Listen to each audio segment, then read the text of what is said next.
Good morning mga kawok. Gising na gising ba kayo? Kung hindi pa, eto na ang kape nyo. Mainit na truth bomb. Imagine niyo to mga kababayan, isang galit na sibilyan. May dalang warrant daw mula sa ICC. Feeling police, feeling hero. Pero teka muna, sino ba talaga ang may legal na K dito? Legal ha? Sino ba ang may karapatan? Si Antonio Trillanes. Minsan tinatawag po itong Trililing ng iba. Ng iba po hindi po ako. Na naman ang bida sa kanyang sariling action movie. Pero heto ang realidad. Si Senador Rodante Marcoleta ang handang magluto ng kanyang susunod na masterclass. Ready na ba kayo? Let's walk at wokang-wokang titibagin natin ito mga kaibigan. Simpleng usapan lang ito, mga kawok. Nitong mga nakarang araw, parang baliw na baliw, no? Di umano si Trillanes sa kanyang warrant. Aarestuhin daw natin ito. May ICC warrant na raw. Naku po, ayoko na lang magsabi pero naku po. Sa mata ng batas Pilipino, sa mata ni Senador Marcoleta, isa lang yan na malaking hallucination, delusion. Alam nyo ba, wala na tayo sa Rome Statute. Tinalikdan na natin yung ICC na yan noon pa. Hindi pwedeng basta-basta pumasok ang dayuhang korte sa ating soberenya. At lalong-lalo na, hindi pwedeng civilian ang mag-serve ng warrant. Yan ay usurpation of authority. Criminal act yan. Kaya naman, mainit ang ulo ng mga dilawan at minority nila kay Marcoleta. Kasi alam nila, mga kaibigan, may resibo si Senator Marcoleta.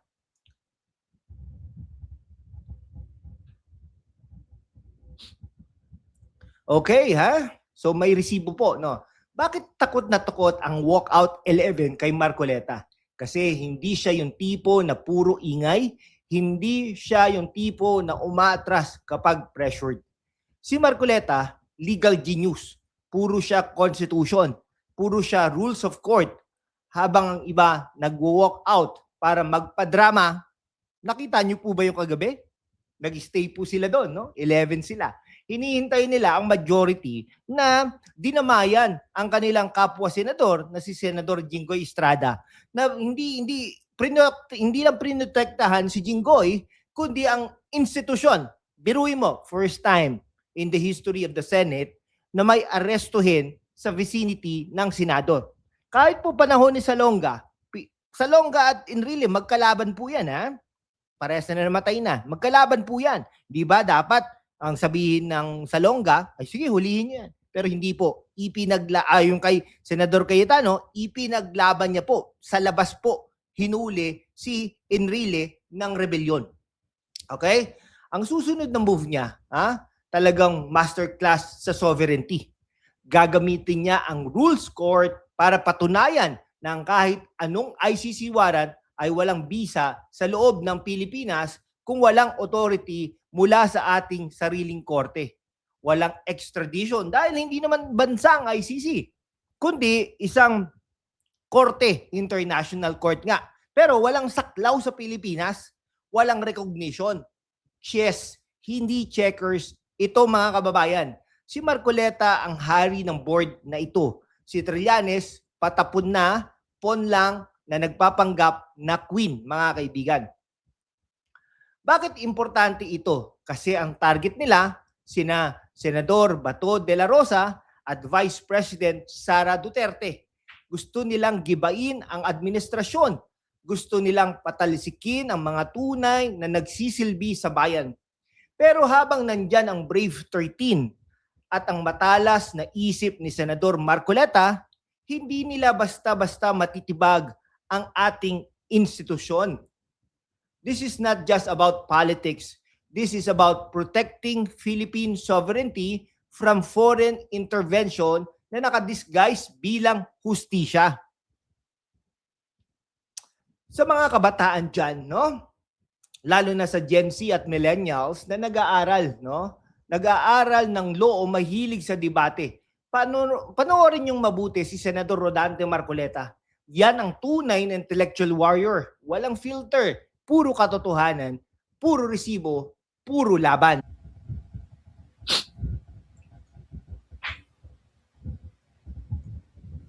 Pero mga kawok, hindi pa tayo tapos diyan. Huwag niyo akalain na titigil lang si Senador Rodante Marcoleta sa simpleng salita. May plano siya, may susunod na hakbang at handa na niyang ibaba ang matalim na legal na espada laban sa buong ICC Trillanes agenda. Una, gagamitin niya ang kanyang posisyon sa Blue Ribbon Committee para mag-conduct ng mas malalim na investigasyon. Hindi lang yung warrant na yan, kundi pati na ang mga taong nasa likod nito. Sino ang nagpupondo? Sino ang naguutos kay Trillanes na magdrama? Sino ang gustong gambalain ng ating gobyerno gamit ang dayuhang korte? Resibo, resibo, resibo. Si Marcoleta ang hari ng resibo, habang ang iba puro chismis at emosyon, siya puro batas at ebidensya. Pangalawa, ipaalala niya sa buong Senado at sa sambayanan ang Article 2, Section 2 ng 1987 Constitution. The Philippines renounces war as an instrument of national policy, adopts the generally accepted principles of international law as part of the law of the land, and adheres to the policy of peace, equality, justice, freedom, cooperation, and amity with all nations. Pero teka, adheres to generally accepted principles, hindi sa whims at kagustuhan ng isang ICC na bias at politically motivated. Si Marcoleta magpapaalala niyan ng malakas. Walang awa, walang preno. Pangatlo, posibleng mag-file siya ng resolution of privilege speech na hihingi ng opisyal na posisyon ng Department of Justice at Department of Foreign Affairs. Papatunayan niya na ang anumang pagtatangka ng sibilyan na mag-serve ng ICC warrant ay hindi lang walang bisa, kundi labag sa batas. Biruin mo yun. Except kung may citizen's arrest. Di po ba? Ano ba citizen's arrest? Yung pang actual na nagawa. No? Actual na ginagawa, pwede mong arrestuhin. Di ba? Parang ganon. Ngayon, ito ay labag sa batas. Biruin mo yun, private citizen ka na natalo ka ng 3 beses, vice presidente, senador, mayor, naku po. Posibleng kasuhan pa ito ng usurpation, estafa sa publiko. Paano nagkaroon siya ng isang ICC warrant? Di po ba? Okay? O sedition kung patuloy ang panggugulo. Mga kababayan, ito ang tunay na laban. Si Trillanes parang asong galit na tumatahol sa hangin. Si Marcoleta tahimik, kalmado, no? Pero kapag lumabas na ang legal artillery niya, boom! Tapos na ang usapan. Nakita nyo naman ang nakarang hearing habang nagwo-walk out ang minority para magpa-victim. Si Marcoleta nananatili, nagsalita ng may otoridad at pinahiya ang mga argumento nila gamit ang mismong batas. Yan ang klase ng senador na kailangan natin. Hindi yung mga trapo na puro ingay pero walang laman. At sa mga nagsasabi na pro-Duterte raw si Marcoleta, mali yan. Pro-Pilipinas siya. Pro-sovereignty, pro-rule of law. Kaya niya ipinagtatanggol si VP Sara at Senador Bato. Dahil kapag bumaksak ang kanila, kasunod na natin lahat. Ang Pilipinas ang tunay na target, mga kaibigan.